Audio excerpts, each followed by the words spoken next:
CSN study में आप सभी का स्वागत है। तो कैसे हैं आप लोग? आशा करते हैं कि अच्छा होंगे। तो आज की वीडियो में हम क्लास 11 के, ठीक है, क्लास 11 की हिंदी की जो ऐच्छिक विषय है यानी इलेक्टिव है, हिंदी इलेक्टिव के टॉप 58 प्रश्नोत्तर इस वीडियो में करेंगे।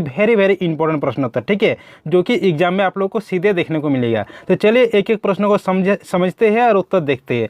जैसे कि पहला प्रश्न 1 नंबर है कि टॉर्च बेचने वाला वादे के मुताबिक कितने साल बाद उस जगह पहुंचा जहां उसे दोस्त से मिलना था। तो टॉर्च बेचने वाला कितने साल बाद उसके दोस्त से मिला था, मतलब जहां मिलना था कितने साल बाद पहुंचा, तो 5 साल बाद पहुंचा, ठीक है, 5 साल बाद, यानी ऑप्शन नंबर 4 यहाँ पर सही उत्तर हो जाएगा, ठीक है।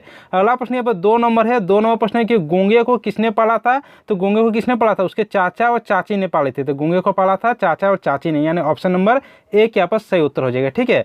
अगला प्रश्न यहाँ पर 3 नंबर है। 3 नंबर प्रश्न है कि ज्योतिबा फुले ने किस संस्था की स्थापना की थी। तो ज्योतिबा फुले ने संस्था की स्थापना की थी सत्यशोधक समाज की, ठीक है, सत्यशोधक समाज की स्थापना की थी किसने? ज्योतिबा फुले ने, यानी ऑप्शन नंबर 3 यहाँ पर सही उत्तर हो जाएगा, ठीक है। अगला प्रश्न 4 नंबर है।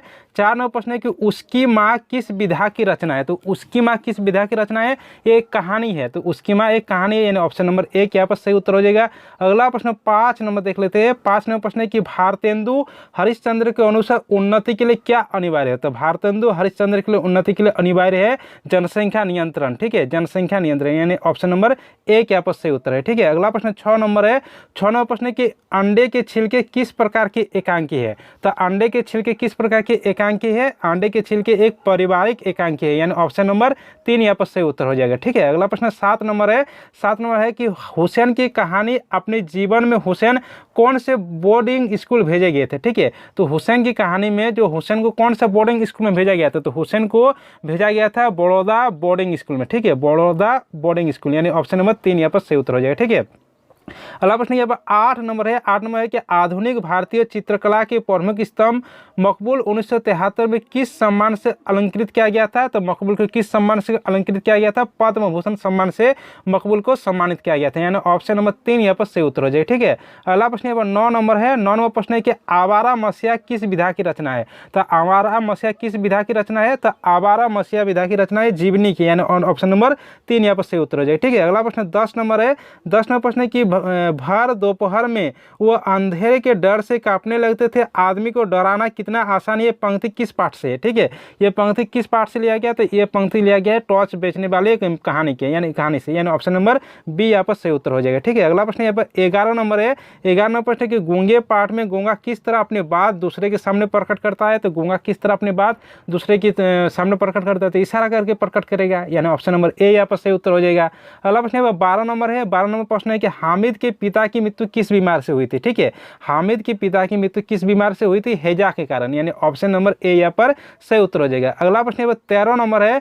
13 नंबर प्रश्न है कि निम्नों में से कौन हामिद के साथ ईद का मेला देखने नहीं गया था, ठीक है, हामिद के साथ ईद का मेला देखने कौन नहीं गया था? तो मसीन गया था, शम्मी भी गया था, महमूद भी गया था, लेकिन मुर्तजा नहीं गया था हामिद के साथ मेला देखने, ठीक है, यानी ऑप्शन नंबर डी यहाँ पर सही उत्तर हो जाएगा। अगला प्रश्न 14 नंबर है। 14 नंबर प्रश्न है कि मुंशी चंद्रिका प्रसाद ने कसम रखने के लिए क्या मांगा। तो मुंशी चंद्रिका प्रसाद ने कसम रखने के लिए मांगा था गुड़ मांगा था, यानी ऑप्शन नंबर सी यहाँ पर सही उत्तर हो जाएगा। अगला प्रश्न 15 नंबर है। 15 प्रश्न के अंडे के छिलके किस प्रकार का एकांकी है। तो अंडे के छिलके किस प्रकार के एकांकी है? अंडे का छिलका ये पारिवारिक की एकांकी है, यानी ऑप्शन नंबर सी यहाँ पर सही उत्तर हो जाएगा, ठीक है। अगला प्रश्न 16 नंबर है। 16 नंबर प्रश्न के अंडे के छिलके पाठ के आरंभ में अम्मा जी की कैसी तस्वीर उभरती, ठीक उभरती है। तो कैसी तस्वीर उभरती थी? परंपरावादी स्त्री के, यानी ऑप्शन नंबर ए यहाँ पर सही उत्तर हो जाए, ठीक है। अगला प्रश्न 17 नंबर है। 17 नंबर प्रश्न कि बिना कौन सी पुस्तक पढ़ती थे। तो बिना कौन सी पुस्तक पढ़ती थी? बिना रामायण पुस्तक पढ़ते थे, यानी ऑप्शन नंबर बी यहाँ पर सही उत्तर हो जाएगा, ठीक है। अगला प्रश्न 18 नंबर है। 18 नंबर प्रश्न कि बीना और राधा के मध्य क्या संबंध है। तो बीना और राधा के संबंध किस तरह के संबंध थी? दोनों आपस में क्या थे? बीना और राधा के दोनों के बीच में क्या संबंध थी? देवरानी और जेठानी की, ठीक है, देवरानी और जेठानी, यानी ऑप्शन नंबर डी यहाँ पर सही उत्तर हो जाए, ठीक है। अगला प्रश्न यहाँ पर 19 नंबर है। 19 नंबर प्रश्न है कि दोपहर का भोजन किसकी रचना रचना है? तो दोपहर की रचना किसकी रचना है? अमरकांत की, ठीक है, अमरकांत, यानी ऑप्शन नंबर ए यहाँ पर सही उत्तर हो जाएगा। अगला प्रश्न 20 नंबर है। 20 नंबर प्रश्न क्या है? 20 नंबर प्रश्न की ओम प्रकाश वाल्मीकि ने खानाबदोश कहानी में किस वर्ग की विडंबना को उजागर किया था? ठीक है, तो किस प्रकार की विडंबना को उजागर किया था? श्रमिक वर्ग की, ठीक है, श्रमिक वर्ग, यानी ऑप्शन नंबर ए यहाँ पर सही उत्तर है। ठीक है, अगला प्रश्न हम देख लेते हैं। अगला प्रश्न 21 नंबर की ज्योतिबा फुले की पत्नी का क्या नाम था? तो ज्योतिबा फुले की पत्नी का नाम क्या था? ज्योतिबा फुले की पत्नी का नाम था सावित्रीबाई, ठीक है, सावित्रीबाई, यानी ऑप्शन नंबर सी यहाँ पर सही उत्तर है। अगला प्रश्न 22 नंबर है कि गूंगे कहानी में किसके प्रति समाज में व्याप्त संवेदनहीनता को रेखांकित किया गया है? ठीक है, तो गूंगे कहानी में किसके प्रति संवेदनहीनता को रेखांकित किया गया है? तो दिव्यांग लोगों के लिए, यानी ऑप्शन नंबर ए यहाँ पर सही उत्तर हो जाएगा। अगला प्रश्न 23 नंबर है। 23 नंबर प्रश्न है कि हरिशंकर परसाई प्रसिद्ध लेखक है, ठीक है, तो हरिशंकर परसाई किसकी लेखक है? तो हरिशंकर प्रसाद लेखक है हास्यवंत के, यानी ऑप्शन नंबर बी यहाँ पर सही उत्तर हो जाएगा। अगला प्रश्न 24 नंबर है। 24 नंबर प्रश्न है कि प्रेमचंद की सभी कहानियाँ किस पुस्तक में संग्रहित है? तो प्रेमचंद की सभी कहानियाँ किस पुस्तक में संग्रहित है? मानसरोवर में, यानी ऑप्शन नंबर डी यहाँ पर सही उत्तर हो जाएगा। ठीक है, अगला प्रश्न 25 नंबर देख लेते हैं। 25 नंबर प्रश्न है कि आवारा मसीहा उपन्यास किस साहित्यकार के जीवन पर आधारित है? तो आवारा मसीहा किस साहित्यकार के जीवन पर आधारित है? तो शरत चंद्र के, ठीक है, शरत चंद्र, यानी ऑप्शन नंबर बी यहाँ पर सही उत्तर हो जाए। ठीक है, अगला प्रश्न 26 नंबर है। 26 नंबर प्रश्न है कि टॉर्च बेचने वाला किस शैली की रचना है? तो टॉर्च बेचने वाले किस शैली की रचना है? व्यंग्यात्मक, ठीक है, व्यंग्यात्मक रचना है, यानी ऑप्शन नंबर ए यहाँ पर सही उत्तर हो जाएगा। अगला प्रश्न 27 नंबर है। 27 नंबर प्रश्न है कि अस्पृश्य जातीय के उत्थान के बारे में ज्योतिबा ने क्या उपाय किया? ठीक है, ज्योतिबा ने क्या उपाय किया था? तो ज्योतिबा क्या किया था कि जो अस्पृश्य जाति के लोग हैं उसको शिक्षा दिया जाए, तो अस्पृश्य जाति के बच्चों को शिक्षा का प्रबंध किया जाए। ये किसने कहा था? ज्योतिबा फुले ने, यानी ऑप्शन नंबर ए यहाँ पर सही उत्तर हो जाए। ठीक है, अगला प्रश्न 28 नंबर है। 28 नंबर प्रश्न है कि गजानन माधव मुक्ति बोध के अनुसार व्यवहारिक सामान्य बुद्धि है, ठीक है, तो व्यवहारिक सामान्य बुद्धि क्या हो जाएगा? अपनी बुद्धि विवेक से लोगों को प्रसन्न करना है, यानी ऑप्शन नंबर बी यहाँ पर सही उत्तर हो जाएगा। अगला प्रश्न 29 नंबर है। 29 नंबर प्रश्न है कि जसदेव की पिटाई के बाद मजदूरों का समूचा दिन कैसे बीता? तो जसदेव की पिटाई के बाद मजदूरों के समूचा का दिन कैसे बीता था? भय और दशहत से, ठीक है, भय और दशहत में, यानी ऑप्शन नंबर ए यहाँ पर सही उत्तर हो जाए। ठीक है, अगला प्रश्न 30 नंबर है। 30 नंबर प्रश्न है कि उसकी माँ कहानी के लेखक कौन है? तो उसकी माँ कहानी किसके द्वारा लिखा गया है? पांडे बेचन शर्मा उग्र के द्वारा, ठीक है, यानी ऑप्शन नंबर सी यहाँ पर सही उत्तर हो जाएगा। अगला प्रश्न 31 नंबर है कि अभियार्थ एक होते हुए भी ध्यानवार्थ और व्यंग्यार्थ अलग अलग यहाँ पर अलग अलग सकते हैं। प्रस्तुत पंक्ति किस पाठ से लिया गया है? तो ये पंक्ति लिया गया किस पाठ से? नए की जन्म कुंडल से, यानी ऑप्शन नंबर ए यहाँ पर सही उत्तर हो जाएगा। ठीक है, अगला प्रश्न 32 नंबर है। 32 नंबर प्रश्न है कि हंस पत्रिका का प्रकाशन किसने प्रारंभ किया था? तो हंस पत्रिका का प्रकाशन प्रारंभ किया था किसने? मुंशी प्रेमचंद ने, यानी ऑप्शन नंबर बी यहाँ पर सही उत्तर हो जाएगा। ठीक है, अगला प्रश्न 33 नंबर है। 33 नंबर प्रश्न है कि अंडे के छिलके पाठ में बिना अंडे का क्या बन रहे थे? ठीक है, तो बिना अंडे के क्या बन रहे थे? बिना अंडे के क्या बन रहा था? हलवा बन रहा था, यानी ऑप्शन नंबर बी यहाँ पर सही उत्तर हो जाएगा। ठीक है, अगला प्रश्न 34 नंबर है। 34 नंबर प्रश्न है कि आवारा मसीहा में लेखक ने शरत चंद्र की तुलना किससे की है? ठीक है, तो शरत चंद्र की तुलना किसके द्वारा किया गया था? रॉबिन हुड के द्वारा, रॉबिन हुड से, यानी ऑप्शन नंबर ए यहाँ पर सही उत्तर हो जाए। ठीक है, अगला प्रश्न 35 नंबर है कि किसकी मृत्यु के बाद मकबूल घर में गुमसुम सा रहता था? ठीक है, तो किसकी मृत्यु के बाद गुमसुम मतलब मकबूल गुमसुम का से रहता था? तो किसकी मृत्यु के बाद? उसके दादा की मृत्यु के बाद, यानी ऑप्शन नंबर सी यहाँ पर सही उत्तर हो जाएगा। ठीक है, अगला प्रश्न 36 नंबर है। 36 नंबर प्रश्न है कि अंडे के छिलके पाठ के आरामों में अम्मा की कैसी तस्वीर उभरती है? तो अम्मा की कैसी तस्वीर उभरती थी? परंपरावादी स्त्री के, यानी ऑप्शन नंबर ए यहाँ पर सही उत्तर हो जाए। ठीक है, अगला प्रश्न 37 नंबर है। 37 नंबर प्रश्न है कि हामिद के पिता गत वर्ष किसकी भेंट हो गए थे? किसकी भेंट हो गए थे? तो किसकी भेंट हो गई थी? हेजे के, यानी ऑप्शन नंबर बी यहाँ पर सही उत्तर हो जाएगा। ठीक है, अगला प्रश्न 38 नंबर है कि ईदगाह कहानी के प्रमुख पात्र हामिद की दादी का नाम क्या था? तो हामिद के दादी का नाम क्या था? अमीना था। हामिद के दादी का नाम अमीना था, यानी ऑप्शन नंबर डी यहाँ पर सही उत्तर है। ठीक है, अगला प्रश्न 39 है। 39 प्रश्न है कि सिद्धेश्वरी का मझला लड़का मोहन किसका प्राइवेट इम्तिहान देने की तैयारी कर रहा था। तो किसका प्राइवेट देने की इम्तिहान कर रहा था, हाई स्कूल की, यानी ऑप्शन नंबर बी यहाँ पर सही उत्तर हो जाएगा। अगला प्रश्न 40 नंबर है।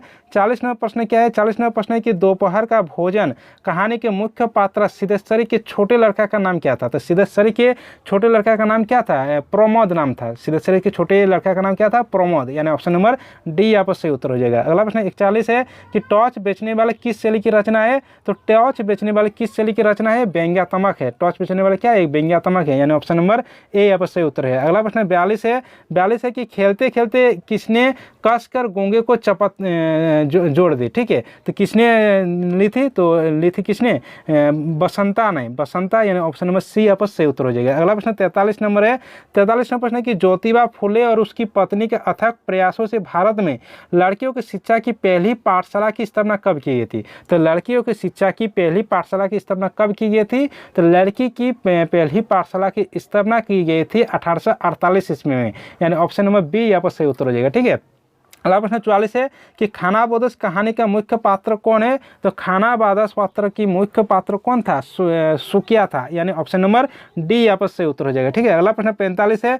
45 में प्रश्न है कि भारतेंदु हरिश्चंद्र के अनुसार राजा महाराजा को किससे फुर्सत नहीं थी। ठीक है, तो राजा महाराजा को किससे फुर्सत नहीं था, पूजा पाठ से भी फुर्सत नहीं थी, भोजन से भी फुर्सत नहीं थी, झूठी गप से भी फुर्सत नहीं थी, यानी इनमें से सभी हो जाएगा। ऑप्शन नंबर डी यहाँ पर सही उत्तर हो जाएगा। ठीक है। अगला प्रश्न 46 है कि रोमानी किसकी रचना है। तो रोमानी किसकी रचना है, कबीर की रोमानी रचना है, यानी ऑप्शन नंबर ए यहाँ पर सही उत्तर हो जाएगा। अगला प्रश्न 47 है कि सूरदास के पहले पद में कृष्ण की किस लीला का वर्णन है। ठीक है, तो कृष्ण की किस लीला का वर्णन सूरदास के पहले से है, तो किस लीला का वर्णन है, बाल लीला का, यानी ऑप्शन नंबर बी यहाँ पर सही उत्तर हो जाएगा। अगला प्रश्न 48 है कि देव कवि ने दरबारी कविता में किस गूंगा बहरा और अंधा कहा। ठीक है, किससे गूंगा बहरा और अंधा कहा था। तो किससे गूंगा बहरा अंधा कहा गया था, समस्त सभा को कहा गया था, यानी ऑप्शन नंबर सी यहाँ पर सही उत्तर हो जाएगा। अगला प्रश्न 49 है कि पद्माकार को कविराज शिरोमणि की उपाधि किसने प्रदान की। ठीक है,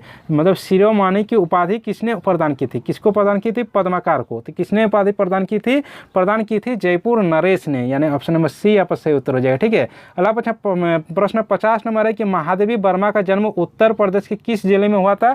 तो महादेवी वर्मा को उत्तर प्रदेश के किस जिले में हुआ था, फरुखाबाद में हुआ था। ठीक है, उत्तर प्रदेश के फरुखाबाद में महादेवी वर्मा का जन्म हुआ था, यानी ऑप्शन नंबर सी यहाँ पर सही उत्तर हो जाएगा। अगला प्रश्न 51 है कि हिंदी काव्य की किस धारा का विख्यात कवियत्री है। ठीक है, हिंदी काव्य की किस धारा का विख्यात कवि है, तो किस धारा का, यानी छायावाद के, यानी ऑप्शन नंबर ए यहाँ पर सही उत्तर हो जाएगा। ठीक है। अगला प्रश्न 52 है। 52वां प्रश्न है कि नरेंद्र शर्मा अपने अंतिम समय तक किससे जुड़े रहे। तो नरेंद्र शर्मा अपने अंतिम समय तक किससे जुड़े रहे, अखबार के संपादन से। ठीक है, अखबार के संपादन से अंतिम समय तक नरेंद्र शर्मा जुड़े रहे, यानी ऑप्शन नंबर बी यहाँ पर सही उत्तर हो जाएगा। ठीक है।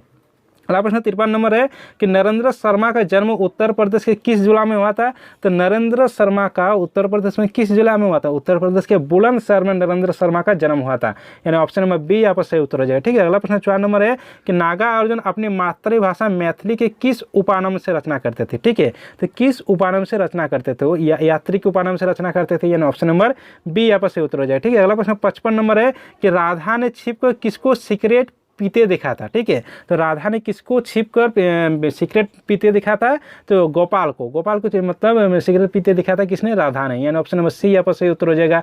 अगला प्रश्न 56 नंबर है। 56 नंबर प्रश्न कि श्याम और राधा के मध्य क्या संबंध था।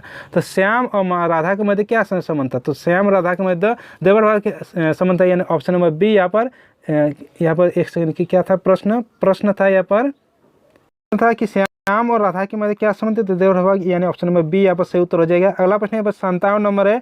57वां प्रश्न है कि एक सेकंड इसको इधर कर देते हैं। 57वां प्रश्न है कि रानीपुर के जनरल स्टोर, कपड़े के दुकान आदि में मकबूल बैठे, लेकिन उनका सारा ध्यान किस पर रहा था। ठीक है, देखिए वह दुकान पर बैठा था, लेकिन उसका ध्यान किस तरह था, तो उसका ध्यान था किस तरह, उसका ध्यान था ड्राइविंग और पेंटिंग पर, यानी ऑप्शन नंबर सी यहाँ पर सही उत्तर हो जाएगा। ठीक है। अगला प्रश्न 38 नंबर है। 58 नंबर है।